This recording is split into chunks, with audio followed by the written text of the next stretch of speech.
जब भी हम नया कंप्यूटर परचेज करते हैं तो हमारी कोशिश रहती है कि उस कंप्यूटर सिस्टम पे सबसे पहले हम एंटीवायरस को इंस्टॉल करें ताकि कंप्यूटर का किसी भी तरह का वायरस हमारे कंप्यूटर को हार्म ना करे, उसमें कोई नुकसान ना पहुंचाए।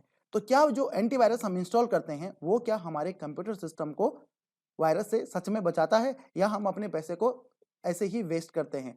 तो एंटीवायरस अगर कंप्यूटर को वायरस से बचाता है तो कौन सा एंटीवायरस सबसे ज्यादा सही है? तो इस वीडियो में इसी के बारे में बात करते हैं। तो नमस्कार दोस्तों, मेरा नाम है वीरेंद्र कुकरेती और स्वागत करता हूं आपका टेली टेक्निकल चैनल पर। मेरी वीडियो पहले बार देख रहे हैं तो चैनल को सब्सक्राइब कर देना, और अगर आप फेसबुक पे इस वीडियो को देख रहे हैं तो पेज को फॉलो कर देना। तो चलिए दोस्तों, शुरू करते हैं।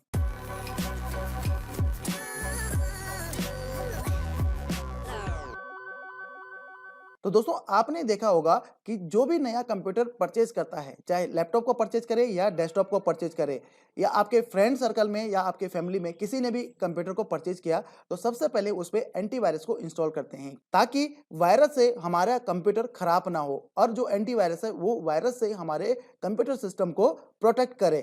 तो यहाँ पे सोचने वाली बात यह है कि क्या एंटीवायरस के अंदर इतनी कैपेबिलिटी होती है कि वो हमारे कंप्यूटर सिस्टम को वायरस से बचा सके? तो अगर मैं आपसे कहूं कि जो एंटीवायरस आप कंप्यूटर सिस्टम में इंस्टॉल करते हैं वो आपके कंप्यूटर को सिर्फ और सिर्फ 10% बचाता है, बाकी 90% आपका कंप्यूटर सिस्टम एंटीवायरस को इंस्टॉल करने के बाद भी रिस्क में रहता है।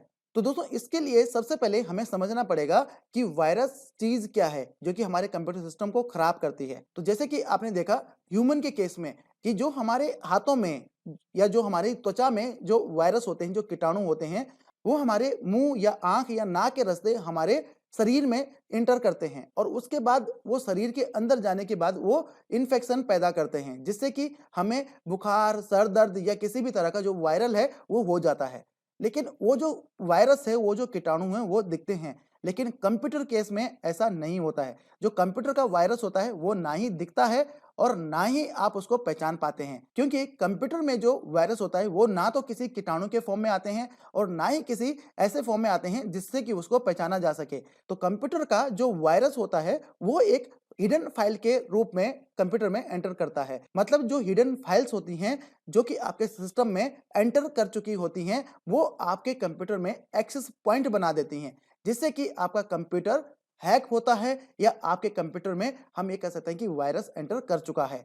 अब इसको पहचानने के बहुत सारे तरीके हैं, लेकिन इसका इलाज एक ही है। इसका इलाज ये है कि कंप्यूटर को फॉर्मेट किया जाए, दोबारा से फॉर्मेट किया जाए और क्लीन फॉर्मेट किया जाए, मतलब जो डी फॉर्मेट होता है उसको किया जाए। तो इस केस में हम अपने कंप्यूटर को बचा सकते हैं। लेकिन जब एंटीवायरस हम अपने कंप्यूटर सिस्टम पे डालते हैं या अपने कंप्यूटर सिस्टम पे इंस्टॉल करते हैं, तो उस केस में कंप्यूटर सिस्टम में जो हमारा एंटीवायरस इंस्टॉल है, वो जो भी फाइल आप डाउनलोड करते हैं या जो भी फाइल आप उसमें कॉपी करते हैं अपने कंप्यूटर सिस्टम में किसी स्टोरेज में, हार्ड ड्राइव में या पेन ड्राइव में, तो वो क्या करता है, उस फाइल को स्कैन करता है। अब स्कैन करता है कि कुछ इस तरह की फाइलें होती हैं जिसको कि एंटीवायरस स्कैन कर देता है। जो 10% जो पॉसिबिलिटीज ये होती हैं कि स्कैन कर लेता है, लेकिन 90% पॉसिबिलिटीज ये होती हैं कि उन हिडन फाइल्स को जो वायरस के रूप में आपके कंप्यूटर में एंटर कर रही हैं उनको नहीं पहचान पाता है। बस इतना जरूर है कि एंटीवायरस आपको अलर्ट दे देता है, लेकिन प्रॉपर तरीके से आपके कंप्यूटर सिस्टम को वायरस से नहीं बचा सकता, क्योंकि जो एंटीवायरस आपने इंस्टॉल किया है वो उसमें क्या है, वो भी एक सॉफ्टवेयर है, और उस सॉफ्टवेयर की अपने आप में एक कैपेबिलिटी है कि भाई वो किस एल्गोरिदम पे काम कर रहा है, क्योंकि उसमें भी तो कोडिंग की गई है कि भाई आप किसी हिडन फाइल को कैसे पहचान सकें। तो वो भी एक एल्गोरिदम है जिसके बेस पे एंटीवायरस काम करता है, जिस कोडिंग के बेस पे एंटीवायरस काम करता है। और आपने देखा होगा हर रोज वायरस नए नए फॉर्म में आता रहता है। जैसे कि आपने नाम सुना होगा रैनसम बियर का। अब रैनसम बियर में भी अलग अलग वैरायटी हैं।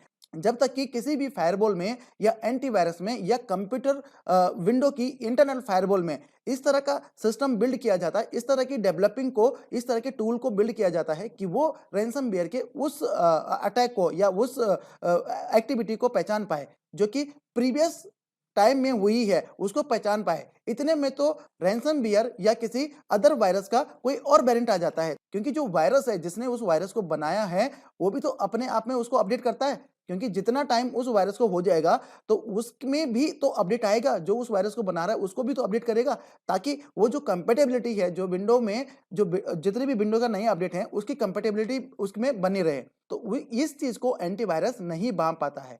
तो अब यहाँ पे वायरस 2 तरह से एंटर करता है। एक तो आपके फाइलों के थ्रू, जो भी फाइल आप डाउनलोड करते हैं या जो भी फाइल आप कॉपी करते हैं अपने कंप्यूटर सिस्टम में, तो उसमें जो कुछ हिडन फाइल्स होती हैं, ऐसे हिडन फाइल्स होती हैं जो कि आपके कंप्यूटर को अनसेफ बनाती हैं, मतलब एक एक्सेस पॉइंट आपके कंप्यूटर सिस्टम में बना देती हैं, जिससे कि जिसने वो वायरस बनाया है उसके पास वो इन्फॉर्मेशन चली जाती है कि भाई इस कंप्यूटर सिस्टम में आप अटैक कर सकते हैं, मतलब एंटर कर सकते हैं। तो ये बहुत सारे तरीके से एंटर कर सकता है। जैसे कि फाइल आपने डाउनलोड की, उसमें कुछ हिडन फाइल्स है जो कि आपके कंप्यूटर सिस्टम में इंस्टॉल हो गई हैं, या कोई इस तरह का जो सॉफ्टवेयर है वो आपके कंप्यूटर सिस्टम में इंस्टॉल हो गया है, या आपके कंप्यूटर का कुछ एक्सेसिबल पार्ट ऐसा है, मतलब जैसे कि आपके कंप्यूटर का जो डोमेन है, अब अगर आप अपने कंप्यूटर सिस्टम में इंटरनेट को यूज करते हैं, तो इंटरनेट के थ्रू कोई भी आपके सिस्टम में एंटर कर सकता है। तो एक एंटीवायरस आपके कंप्यूटर सिस्टम को 10% ही बचा सकता है। वो भी 10% कैसे बचा सकता है? जो पिछली एक्टिविटीज हुई हैं, उन उन चीजों पे एंटीवायरस कंपनी जो है उसमें आर&डी करती रहती है। वायरस जो बन रहा है, किस तरह का वायरस है और उसका किस तरह का वेरिएंट है, किस तरह से उसने कंप्यूटरों में अटैक किया है, तो उस चीज के ऊपर आर&डी करने के बाद ऐसा टूल तैयार किया जाता है ताकि एंटीवायरस उस चीज को ट्रैक कर सके। बस इतना ही कर सकता है, उसके अलावा आपके कंप्यूटर सिस्टम को बिल्कुल भी नहीं बचा सकता है, बल्कि एक एंटीवायरस आपके सिस्टम को हार्म कर सकता है, मतलब आपके सिस्टम को नुकसान पहुंचा जरूर सकता है। कैसे पहुंचा सकता है उसकी भी बात कर लेता हूं। जैसे कि आपने अपने कंप्यूटर सिस्टम में कोई एंटीवायरस इंस्टॉल किया। अब एंटीवायरस का काम क्या है भाई? वो एंटीवायरस आपके कंप्यूटर सिस्टम को स्कैनिंग करता रहेगा। अब जब स्कैनिंग करेगा और आप कंप्यूटर सिस्टम में काम कर रहे हैं, तो आपकी मेमोरी को ज्यादा लेगा, आपकी हार्ड डिस्क को लेगा, और आपका जो मदरबोर्ड है उसको भी कंज्यूम करेगा। तो आपका जो ओवरऑल सिस्टम है वो आपका स्लो हो जाएगा।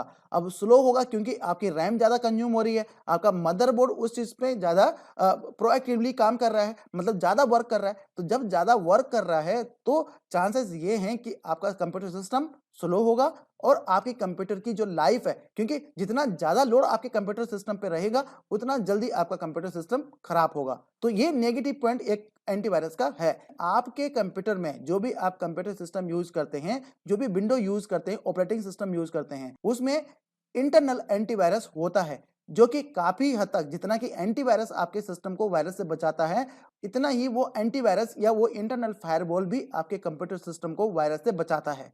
ठीक है, आपने देखा होगा जब आप अपने कंप्यूटर सिस्टम में एंटीवायरस को इंस्टॉल करते हैं, तो सबसे पहले क्या कहते हैं भाई? जो आपका इंटरनल फायरवॉल है, विंडो डिफेंडर है, उसको आपको बंद करना पड़ता है, या वो जो एंटीवायरस इंस्टॉल होते टाइम पे उसको ऑटोमेटिकली बंद कर सके। क्योंकि जैसे आप कहते हैं ना कि एक म्यान में दो तलवार नहीं रहती, सेम यही चीज यहाँ पे भी एप्लीकेबल होती है। क्योंकि जो विंडो का इंटरनल फायरवॉल है, जो इंटरनल एंटीवायरस है, वो क्या करता है, वो उसको अपने अकॉर्डिंगली विंडो की कॉन्फ़िगरेशन को चेंज करके रखता है, और जो नया जो एंटीवायरस है वो अपने अकॉर्डिंगली विंडो की कॉन्फ़िगरेशन को चेंज करने की कोशिश करता है। तो जब ऑलरेडी कोई चीज एक जगह पे है, तो उसको मॉडिफाई करने के लिए क्या करेगा? वो सबसे पहले उसके बेस पॉइंट उसको ऑफ कर देगा, मतलब वो यूजलेस हो जाएगा, और उसके बाद अपना जो कॉन्फ़िगरेशन है, जो अपने अकॉर्डिंगली जो सिस्टम की कॉन्फ़िगरेशन होनी चाहिए, उस पे एप्लीकेबिलिटी करेगा। तो अधिकतर एंटीवायरस ऐसा ही करते हैं, क्योंकि जब भी आप एंटीवायरस को इंस्टॉल करेंगे तो सबसे पहले आपसे आपका जो विंडो डिफेंडर है, जो आपका इंटरनल फायरवॉल है, उसको जो है डिसेबल किया जाएगा, उसके बाद ही एंटीवायरस जो है इंस्टॉल होगा। तो अलग से कोई एंटीवायरस आप डालें अपने कंप्यूटर सिस्टम पे या ना डालें, उससे कोई ज़्यादा फ़र्क नहीं पड़ने वाला है। अगर आपके सिस्टम में कुछ ऐसा एक्सेसिबल पॉइंट बना हुआ है, जिससे कि कोई बाहर वाला इंसान ऑनलाइन आपके सिस्टम को एक्सेस कर सकता है, तो वो करेगा ही करेगा, वो एंटीवायरस भी नहीं रोक सकता। जैसे कि अभी आपने सुना होगा दिल्ली में एम्स में, जो कि सबसे बड़ा हॉस्पिटल है इंडिया का, वहाँ पे उनके जितने भी कंप्यूटर सिस्टम है, जितने भी सर्वर है, उनको हैक कर दिया गया था। और कम से कम 1 हफ्ते से ज़्यादा वो सारे कंप्यूटर सिस्टम हैक रहे। कैसे हैक रहे? क्योंकि वहाँ पे रैनसमवेयर का अटैक हो गया था। तो ऐसे ही आपके सिस्टम पे भी हो सकता है। तो ये ज़्यादा मायने नहीं रखता है कि आपके कंप्यूटर सिस्टम में कौन-सा एंटीवायरस इंस्टॉल है। सारे एंटीवायरस एक तरह से ही काम करते हैं। हर किसी की अपनी-अपनी कैपेबिलिटी है। और कोई एंटीवायरस इतना अच्छा नहीं है या कोई एंटीवायरस इतना बुरा नहीं है जिसको कि मैं ये कह सकूँ कि भाई आप इस एंटीवायरस को आप अपने कंप्यूटर सिस्टम में इंस्टॉल कर दो। हाँ, कुछ मार्केट में ऐसे एंटीवायरस हैं जो कि आपके कंप्यूटर सिस्टम को हार्म कम करते हैं, आपके कंप्यूटर सिस्टम को स्लो कम करते हैं, पूरा सिस्टम स्कैन नहीं करते हैं, वो उन्हीं फाइलों को स्कैन करते हैं जिनमें कि ये पॉसिबिलिटीज़ होती हैं कि भाई उस फाइल में वायरस हो सकता है। तो यहाँ पे ये सोचने की बिल्कुल ज़रूरत नहीं है कि यार कौन-सा एंटीवायरस सही है जिससे कि मेरा पीसी बिल्कुल सेफ है। और इसलिए भी आपको बेफ़िक्र नहीं रहना चाहिए कि भई एंटीवायरस मैंने अपने कंप्यूटर सिस्टम में डाल दिया तो मेरा कंप्यूटर सिस्टम 100% सिक्योर हो गया, ऐसा बिल्कुल नहीं है। कंप्यूटर सिस्टम में आप एंटीवायरस डालते हैं तो वो कुछ हद तक जो है कुछ एक्टिविटीज़ को डिटेक्ट करता है जिसकी वजह से वो अलर्ट आपको दे देता है। लेकिन प्रॉपर तरीके से आपका जो कंप्यूटर सिस्टम है वो सेव नहीं होता है। आप अपने कंप्यूटर सिस्टम को और तरीके से भी सेव कर सकते हैं और ज़रूरी नहीं कि आपके कंप्यूटर सिस्टम में एंटीवायरस का यूज़ होना ही चाहिए। बस ये है कि जिस विंडो जो अगर आप ओरिजिनल विंडो यूज़ करते हैं तो अपने कंप्यूटर सिस्टम में वो सारी चीज़ें आप अपडेट रखिए, विंडो को अपडेट रखिए, उनके जितने भी सॉफ्टवेयर हैं उनको अपडेट रखिए। तो चांसेस कम है कि आपके कंप्यूटर सिस्टम में वायरस आए और जब भी आप कोई फाइल को डाउनलोड करते हैं या कॉपी करते हैं तो ऐसी अननोन फाइल को बिल्कुल भी डाउनलोड मत करें अपने कंप्यूटर सिस्टम में जिनमें कि आपको लगे कि यार ये बिल्कुल सेफ नहीं है। तो जो सेफ वाली जो फाइल्स हैं उन या जो सेफ वाली जो सेटअप्स हैं वही आप अपने कंप्यूटर सिस्टम में इंस्टॉल करें या डाउनलोड करें। ऐसी वेबसाइट्स पे आप बिल्कुल भी विजिट मत करें जहाँ पे लुभावने ऑफर या लुभावने लिंक देके आपको लुभाया जाता है कि भाई इस पे क्लिक करिए ये हो जाएगा। तो ऐसे में आपने बिल्कुल नहीं करना है। उससे क्या होता है कि आप अपने कंप्यूटर सिस्टम को उनको एक्सेस दे रहे हैं। मतलब उस वायरस बनाने वाले को आप एक्सेस दे रहे हैं कि लो जी आप मेरा कंप्यूटर सिस्टम चेक कर लो। तो ऐसा नहीं करना है। जो भी आपकी सेफ साइट्स होती हैं जहाँ पे कि एचटीटीपीएस यानी कि जो सिक्योर वेबसाइट्स होती हैं उनको विजिट करें। उन्हीं से जो है कोई फाइल डाउनलोड करनी है तो वहीं से ही आप फाइल को डाउनलोड करें तो ज़्यादा बेहतर होगा। इससे भी मैं ये नहीं कह सकता कि इससे आपका कंप्यूटर सिस्टम बिल्कुल 100% सिक्योर हो जाएगा। उसमें भी बहुत सारी चीज़ें हैं, बहुत सारी चीज़ें अपडेट आती रहती हैं। लेकिन एक एंटीवायरस आपके कंप्यूटर सिस्टम को 10% ही बचा सकता है। मतलब 10% का मतलब ये कि जो फाइल्स हैं उनको स्कैन करके ये बता सकता है कि भाई इनमें जो हिडन फाइल्स हैं यानी कि जो वायरस हैं वो हैं या नहीं है। तो आप उससे परमिशन पूछेगा भाई इसको कॉपी करना है कि नहीं करना है, इसको इंस्टॉल करना है कि नहीं करना है। बस इतना ही एक एंटीवायरस का काम होता है। तो जब भी आप एंटीवायरस सॉफ्टवेयर में कुछ पैसा इन्वेस्ट करें तो सोच समझ के करें। तो उम्मीद करता हूँ दोस्तों कि आपको ये जो इन्फॉर्मेशन है काफ़ी इन्फॉर्मेटिव लगी होगी। तो अगर वीडियो अच्छी लगी हो तो वीडियो को लाइक कर देना और चैनल को सब्सक्राइब कर देना। मिलते हैं अगली वीडियो में, तब तक के लिए जय हिंद।